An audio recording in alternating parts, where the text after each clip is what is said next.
Welcome to Finance Dojo. We aim to be the best personal finance educational channel you'll ever need. Click that subscribe button and the notification bell right now so you won't miss out.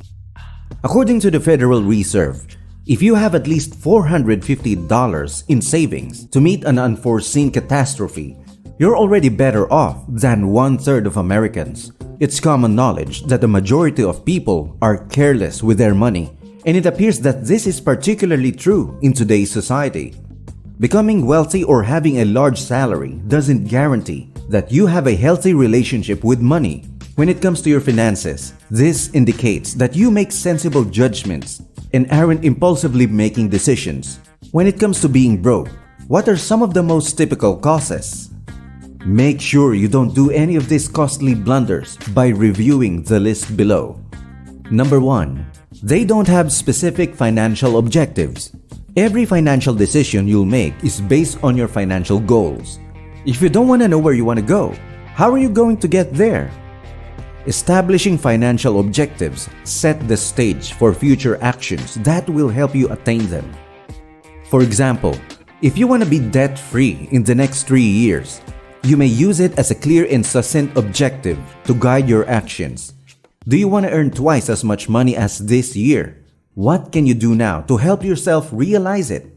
Make a goal of where you want to be financially and how long it will take you get there. This is the first step toward avoiding bankruptcy. Whatever your goal is, you may save tens of thousands of dollars, pay cash for a new automobile, or purchase a new house with a no-interest loan. All of these objectives have a clearly defined endpoint. Number 2. They are not prepared in the event of an emergency. Since one-third of the population does not have $400 on hand in case of an emergency, this might be a significant issue. Expenses pop up out of nowhere all the time, and $400 isn't a lot of money when you think about it. According to AAA, the average cost of repairing an automobile is between $500 and $1,000. You're setting yourself up for a catastrophe if you don't figure out a means to deal with financial emergencies. What happens if you lose your job? For example, what if you require dental work? Unexpected $400 bills might put up strain on your finances and necessitate a creative solution. It will be difficult to establish an emergency fund if you are charged outrageous interest rates on your credit card debt, and it will also be difficult to pay off the debt. Number 3. They don't stick to a budget. People who do not live on a budget are one of the key reasons they remain broke. Only approximately 41% of Americans, according to the US Bank, stick to a budget. The difficulty is that it's practically hard to determine how much money you spend on various categories without recording your income and spending. If you've ever been paid, made a few purchases, and then found yourself wondering where all the money gone, you'll understand why this is so crucial. Budgeting may have a bad connotation, since the idea of recording all of your income and spending on a spreadsheet might be unsettling.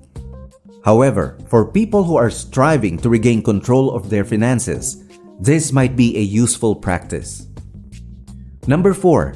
They are unconcerned about the future.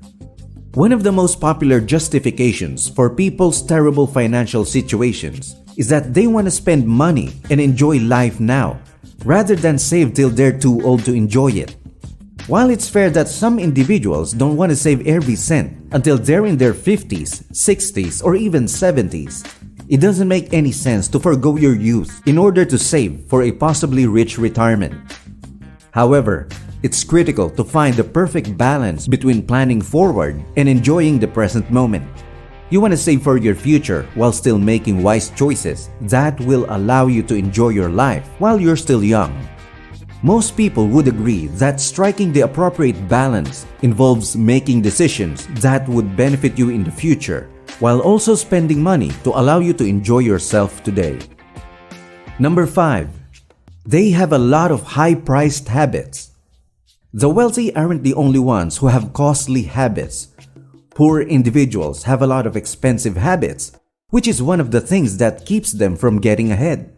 Smoking is one example of a costly habit that costs far more than most people realize. If a smoker smokes one pack of cigarettes every day at a cost of $7 per pack, the monthly cost is more than $200. How many smokers would say that they are unable to invest $200 a month in their future because they do not have sufficient funds? Eating out on a regular basis is another costly habit. This isn't about getting a bite to eat once or twice a month. This is when you dine out on a regular basis, sometimes much more than when you eat at home. People are quite willing to spend $50 on a lunch out, but then complain that they are cash-strapped. It's not a big issue to save $50 here and there, but if you're living paycheck to paycheck, eliminating a cost like this on a regular basis, say 2, 3, or 4 times per week, may add up. Number 6. They owe a lot of money. There are 2 types of debt, and they are not all made equal. A good example of good debt is a mortgage on a rental property, which is money you borrow to help you make money.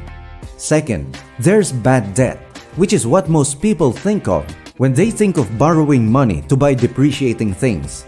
Cars, clothing, trips, and the majority of credit card purchases fall into this category. When you use bad debt, you're not only paying interest instead of earning it, but the things are also degrading and have little to no residual worth. Furthermore, debt permits people to buy things they can't afford or can't afford to buy. For example, if someone wants to buy a new automobile but cannot afford to pay cash, they may choose to finance it. They're now paying interest to the loan. The automobile is rapidly depreciating, and it was originally out of their budget. As the proverb goes, rich people gain interest, poor people pay it. Thus, it's too much automobile for them. Number 7. They spend money in order to impress others. Most people buy things they don't need, with money they don't have, to impress people they don't like. Dave Ramsey says, he goes on to explain, nothing will make you go broke quicker than attempting to please people, which is as ridiculous as it seems, is a frequent thought and habit. Many individuals buy to impress others, believing that if they appear wealthy, others would be jealous and impressed by their success. The truth is, you may feel satisfied after making a major buy to seem nice, but that happiness will be fleeting since that purchase may put you back in the long run, long beyond that initial image to those folks. This is a lost struggle, and the financial cost of a false sense of fulfillment is rarely justified. Number 8. They do not take care of themselves first. Aside from making sensible purchasing decisions, one of the simplest ways to improve your money is to pay yourself first, which most impoverished people do not do. When striving to get ahead, it's crucial to remember that conserving money is practically hard to do. Over a lengthy period, you must constantly put your money to work, investing automatically by devoting a portion of each paycheck to investments is a simple and pleasant process. You'll be less likely to lose money this way, and you won't have to decide to invest regularly. If that money is sitting in your bank account, burning a hole in your pocket, you'll feel richer than you are, and it may be spent on a variety of things, the majority of those you have no recollection of. When given the choice of whether or not to invest every week, you are far less inclined to do so. Most individuals are broke because they make poor financial decisions with their money in a variety of areas, not just one or two. There are outliers, but if you look at the typical broke person's conduct, you'll see that this is accurate. The good news is that almost everybody can better their condition to the point where they are satisfied. As always, this video is for educational purposes only and not financial advice. You should always do your own research and speak to a financial advisor before making any investment decisions. Thank you for watching and see you in the next one.